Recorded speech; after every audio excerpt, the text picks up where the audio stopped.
Part 95 ng EDC.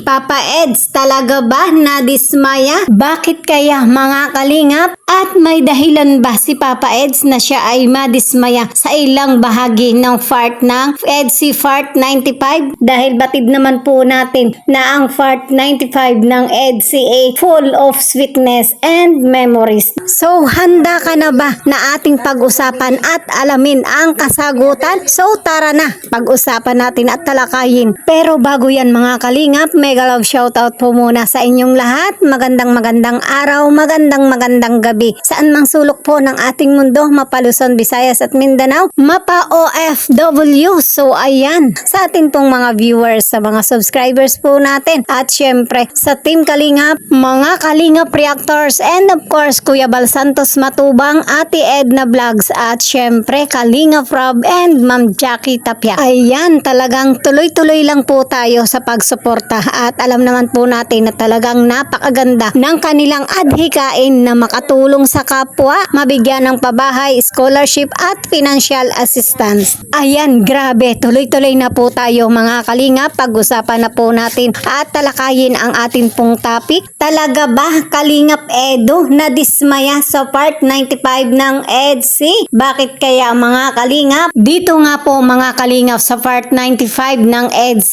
ay talaga naman pong napakarami ng mga sweet moments ng dalawa ni Habi at ni Wifey. Mga memories na talagang umuukit sa ating puso, nagpakilig at talagang nagbigay saya. At syempre, mga memories na talagang hindi malilimutan. So ayan, grabe. Ganyan po katindi ang pakilig ng EDC ni Habi at ni Wifey. Talagang tagos po sa puso. Pero ang tanong mga kalingap, sa kabila nga po ng napakaraming pakilig ng EDC sa Part 95, naramdaman pa rin ba ni Papa Eds ang pagkadismaya? Alamin nga po natin at panoorin sa video clip mula po sa vlogs ni Kalingap Rob.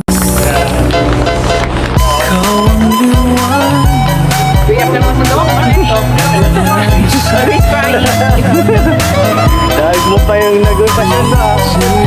Sinabi mo kasi ito.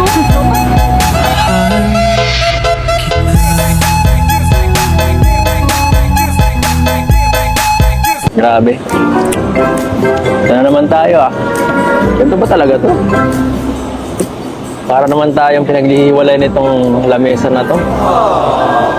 May problema ba yung gumawa nito sa atin? Sa akin? Ha?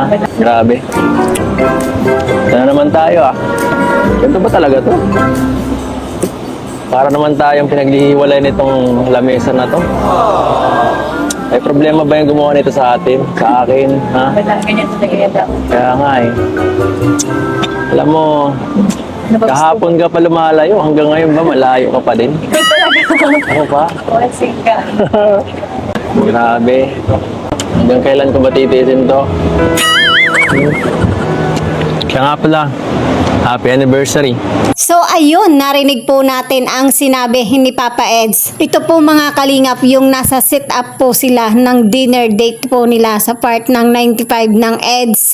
So ayan, napakaliwanag nga po ng sinabi ni Papa Eds kung saan ito nga po ay patungkol doon sa pwesto nila ni Beyonce. At dito nga po ay medyo nagkalayo nga po sila ng agwat ni Habi at ni Wifey. At syempre, dahil nga po sila ay napaka-sweetness sa oras na yon, talagang mas gugustuhin nga po ni Papa Eds na magkatabi sila ni Beyonce. At syempre ito nga pong si Beyonce medyo dinadaan nga po ni Beyonce sa airplane.